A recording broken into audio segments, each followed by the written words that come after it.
Patay ang usa ka lalaki human gitigbas og sanggot sa laing lalaki sa barangay San Roque, Santa Maria, Davao Occidental, Lunes sa gabi.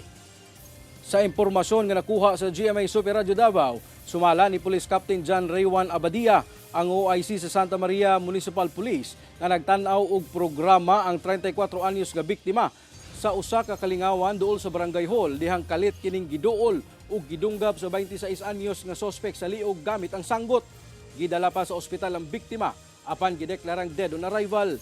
Misibat pa ang suspect ug nagtago apan nadakpan gihapon sa kapulisan. Sumala sa kapulisan, posibleng dumot ang motibo sa krimen. Sanglit, unang nahitabo ang pagpanigbas, gisumbag sa biktima ang suspect ug gituuhang mibalos ang suspitsado. Nagpabilin sa kustodiya sa Santa Maria Municipal Police Station ang suspect nga nag-atubang na sa kasong murder. Wala na kini mihatag og pahayag. Ginasulayan pang makuhaan og pahayag ang pamilya sa biktima.